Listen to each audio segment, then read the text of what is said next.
My dad forgot to end the call, so I heard their conversation. "That old man won't last a day after our Thanksgiving surprise," he said. Mom added, "The mansion will be ours." I quietly pressed the end call button and dialed a number. 5 days later, Grandpa arrived for dinner, but he wasn't alone. Their faces turned pale. I wasn't supposed to hear it. Dad forgot to end the call. And suddenly, his voice filled my room, cold, calm, terrifying. "That old man won't last a day after our Thanksgiving surprise." Then Mom's laughter followed. "The mansion will be ours by Christmas." My heart stopped. They were talking about Grandpa Henry, my billionaire grandfather. For a moment, I thought it was a cruel joke. But then Dad's voice dropped lower. "Make sure the wine is ready." That's when I knew it wasn't a joke. It was a plan. I ended the call, shaking, and dialed another number. "Grandpa, it's me. Please don't come to dinner." He paused, then said quietly, "Don't worry, sweetheart. I'll be there and I won't be alone." 5 days later, when he walked into our dining room, my parents froze and their faces turned pale. From the outside, we looked perfect. The Carter family, elegant, wealthy, unshakable.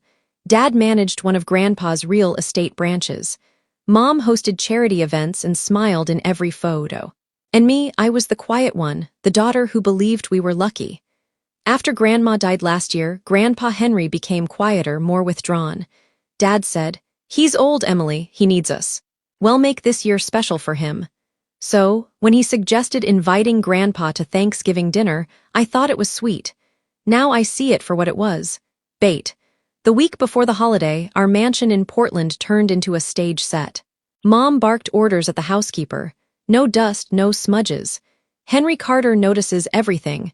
Dad obsessed over the menu and wine. He loves his Cabernet. Make sure it's aged perfectly. Everything had to look flawless. The illusion of love hiding the rot beneath. I watched them rehearse kindness. Mom practiced her gentle laugh in the mirror. Dad rehearsed his charming lines. "Henry, you've lost weight. You look 20 years younger." It was sickening. One night, as they discussed seating arrangements, I asked carefully, "Dad, why are you so nervous? He's just family." He smiled too quickly. "Because family deserves our best." But when I walked past his office later, I caught a glimpse of his computer screen, a document titled, "Property Title Transfer Draft." My chest tightened. I tried to convince myself it was nothing. Maybe legal work, maybe old files. But every time I heard them whisper, every time Mom mentioned new beginnings, I felt the floor under me cracking. "By Tuesday night," Mom said, "when Grandpa arrives, you'll pour the first glass of wine for him. You're his favorite. He'll never suspect a thing." I smiled weakly, pretending I didn't understand. But inside, I was screaming. When I lay in bed that night staring at the ceiling, I realized I couldn't keep pretending anymore. I'd already called Grandpa once, warned him. But now, I needed to trust that he meant what he said, that he'd be ready. And yet, a part of me still hoped I'd be wrong, that maybe, just maybe, my parents weren't as monstrous as I feared. I stared at my phone for almost an hour before I found the courage to call him. My hands were trembling so badly, I almost dropped it. When Grandpa Henry answered, his voice was calm. Too calm. "Emily, sweetheart, it's late." "What's wrong, Grandpa?" My throat tightened. "Please don't come to Thanksgiving dinner." There was silence. Long, heavy, why not? I took a shaky breath and whispered the words that had haunted me for days. "Dad and Mom, they're planning something terrible." I overheard them. He didn't interrupt. He didn't even sound surprised. "Tell me exactly what you heard." So I did, every word. "That old man won't last a day after our Thanksgiving surprise. The mansion will be ours." When I finished, my heart was pounding so hard I thought I'd faint. Another pause, then softly. "You did the right thing, Emily. I'm proud of you. You believe me?" I whispered. "Of course, I've seen the way they look at me lately." Greed has a way of showing itself. That broke me. Tears streamed down my face.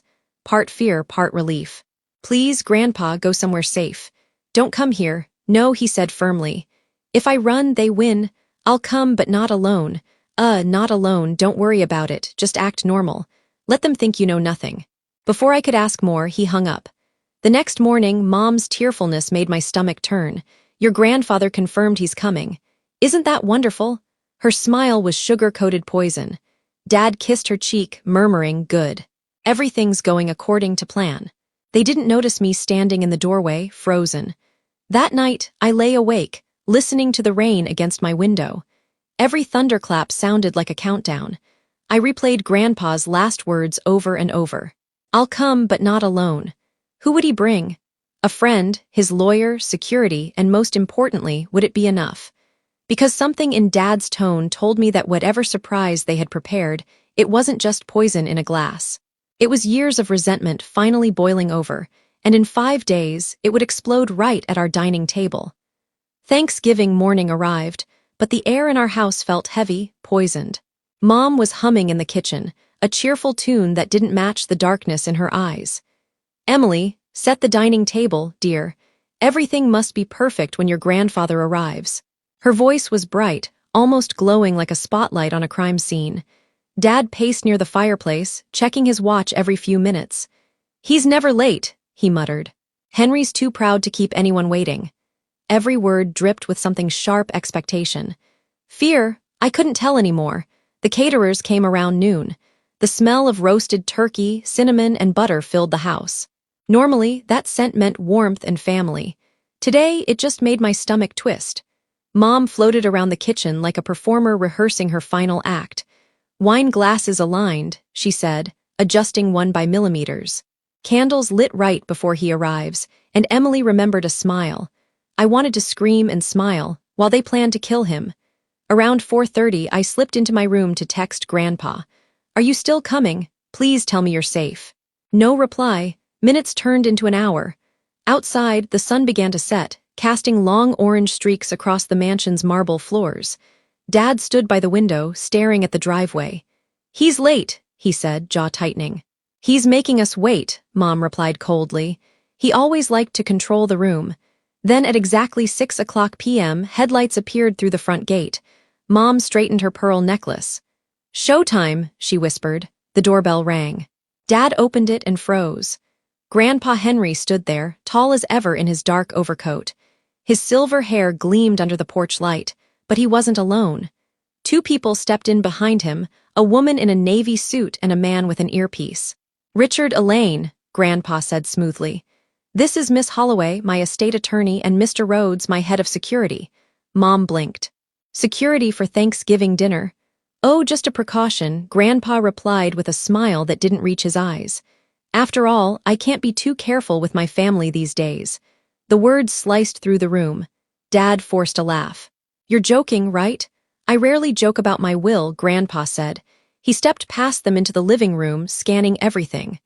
The table, the glasses, even the wine bottle waiting beside the decanter. Then his eyes met mine. He gave a slight nod, almost invisible, but enough to make my heart settle for the first time in days. Dinner was about to begin, but this wasn't a family gathering anymore. It was a battlefield disguised with linen napkins and candlelight. We sat at the table like actors trapped in a scene we couldn't escape.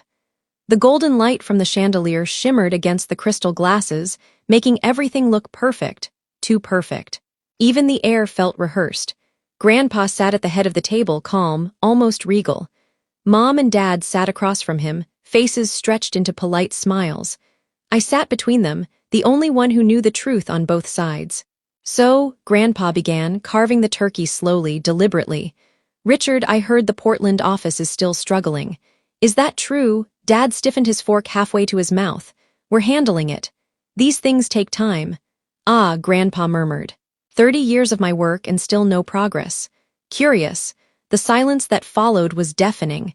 Even the ticking of the clock felt loud. Mom cleared her throat.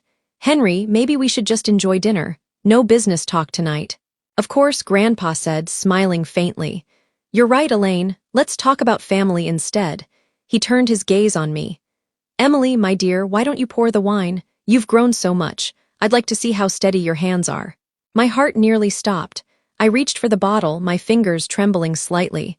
The ruby red liquid flowed smoothly into each glass. When I got to Grandpa's, he lifted a hand. "Allow me," he said softly. He took the bottle from me, poured his own, then almost too casually switched his glass with Dad's. No one else seemed to notice, but I did, and so did Grandpa's attorney, Miss Holloway, whose eyes flicked up just once, as if confirming something. We ate in silence for a few minutes. Then Grandpa set his fork down, his tone deceptively calm. You know, Richard, when your mother was alive, she used to say, Thanksgiving was about gratitude, about appreciating what we have, not taking what isn't ours. Dad's smile faltered. We appreciate everything you've given us, he said. Don't we, Elaine? Of course, Mom said quickly, her voice too high, too fast. Good, Grandpa replied, because I've been thinking a lot about legacy, about who deserves to carry it forward. He looked straight at me. Emily has integrity. She doesn't lie, she doesn't steal. The air cracked. Dad's hand tightened around his knife. What exactly are you implying? Grandpa leaned back, utterly composed. I'm not implying anything, Richard. I'm simply reminding you that greed has consequences. Then he raised his glass. To family, he said. Dad hesitated but lifted his own glass, the one Grandpa had switched. He drank deeply. For a split second, everything was still. Then color drained from his face. What did you do? Grandpa smiled faintly. Nothing serious, just a little taste of what trust feels like when it's poisoned. Dad's hand shook as he clutched the edge of the table. His face turned ghostly white. What did you put in my glass? Grandpa leaned forward slightly, voice cold and deliberate. Relax, Richard, it's not poison, just a mild sedative. You'll be fine in a few minutes. But at least now you know how it feels to be powerless. Mom shot to her feet. Henry, how dare you? This is insane, is it? Grandpa's gaze cut through her. Or is it justice? Her voice trembled. You can't prove anything. You can't actually, he interrupted smoothly, nodding toward the end of the table. I can, Mr. Rhodes. The man in the black suit tapped his tablet. A video began to play on the massive dining room TV behind us. The audio filled the room. Unmistakable voices. Dad, that old man won't last a day after our Thanksgiving surprise. Mom, the mansion will be ours. The sound of their laughter echoed through the dining room. Mom's face drained of color. Dad sat frozen, eyes wide, lips trembling. Where did you get that? He whispered. Your phones, Grandpa said coolly. I didn't bug them, you forgot to hang up. Emily heard everything. She called me right after. Both their heads snapped toward me. You told him. Mom hissed. I saved his life. I shot back. Someone had to. Dad slammed his fist against the table. You stupid girl, you've ruined everything. No, Grandpa said, standing. You ruined yourselves. Miss Holloway opened a leather folder and began laying out papers on the table. Her tone was crisp and unshakable. As of this morning, Mr. Henry Carter has transferred full ownership of the Carter Mansion and related properties into a charitable foundation. The Carter Trust under Emily Carter's management. Mom gasped. What? You gave it to her, not gave. Grandpa corrected. Entrusted. I built this family on integrity, not greed. Dad's breathing grew ragged. You can't just erase us from everything. We're your blood. Blood means nothing without honor, Grandpa said, his voice rising for the first time. You wanted to kill me for money, Richard. Your own father, you drove me to it. Dad shouted, slamming his chair back. You always controlled everything, the business, the will, my life. And you threw it all away. Grandpa's voice thundered across the table. You think this mansion defines power. You think stealing it would make you more than the weak, frightened boy who always blamed others. Mom covered her ears, trembling. Stop it, both of you. But Grandpa didn't stop. You wanted my empire? Fine, take it. But you'll live with what you've done. Every paper, every recording, every witness, it's all ready to hand to the authorities. Tears welled in my eyes. I'd never seen him like this. Fierce, unstoppable, righteous. Grandpa, please, I whispered. He turned to me, his expression softening. Don't cry, Emily, this isn't vengeance, it's truth. He faced my parents again. You plan to end my life for this mansion. Tonight, I end your claim to it. You have nothing here now. Not the property, not my trust, not my respect. Dad's voice broke into a plea. Henry, please, we can fix this. You already did, Grandpa said, stepping back. By showing me who you really are. Silence. Just the faint crackle of candles burning low. Mr. Rhodes took a quiet step forward. Mr. Carter, shall I escort them out? Yes, Grandpa said. They no longer belong in this house. Mom collapsed into tears as the guards guided her toward the door. Dad followed, defeated, staring back at me one last time. I met his gaze, and for the first time I felt no fear, only relief. The front door closed behind them with a hollow, echoing click. Grandpa sank back into his chair, exhausted but calm. Justice, he murmured, staring into his untouched wine. That's the real Thanksgiving gift. I reached across the table, took his hand, and whispered, "You didn't just save your life tonight, Grandpa. You saved mine, too." The dining room was silent after the door slammed shut. Only the faint clink of the chandelier swaying above us broke the stillness. My parents, my own flesh and blood, had just been escorted out of the mansion like criminals. For a long time, no one spoke. Grandpa sat still, his fingers lightly touching the tablecloth where their glasses had been. Finally, he exhaled. "I never thought I'd have to do that," he said quietly. "Not to my own son." I swallowed hard, my voice trembling. "You did what you had to do." "No," he said, shaking his head slowly. "I did what he made me do." We heard muffled shouting outside. I moved toward the window. In the driveway, Dad and Mom were arguing, faces twisted with rage and shame. Their voices echoed off the stone walls. "You promised it would work," Mom screamed. "You're the one who wanted this." Dad snapped back. "It was your idea to poison him. You agreed. Don't you dare pin this on me." They were tearing each other apart, the perfect couple unraveling under the weight of their own greed. I pressed my hand to my mouth. My heart was heartbreaking and burning at the same time. "They're destroying themselves," I whispered. Grandpa joined me at the window, his reflection beside mine in the glass. "Evil never stays united, Emily," he said softly. "It always turns on itself." A flash of red and blue lights pierced the darkness. 2 police cars pulled up by the gate. "I called them earlier," Grandpa said calmly. "Before dinner, just in case." Within minutes, the officers were at the door.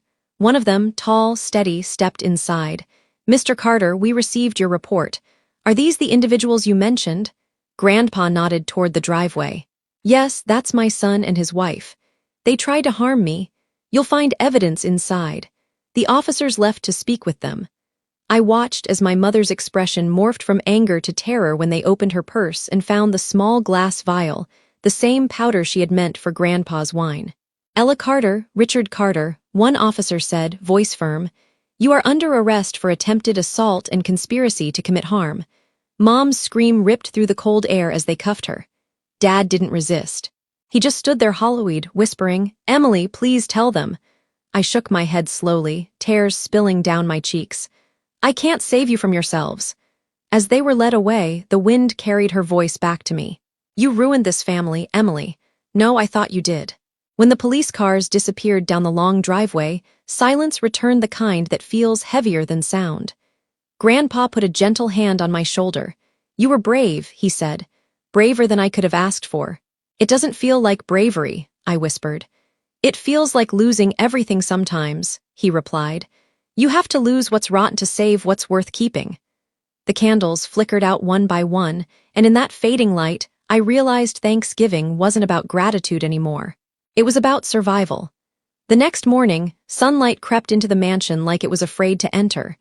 Everything was still: the chairs, the plates, the untouched turkey, frozen reminders of what had happened.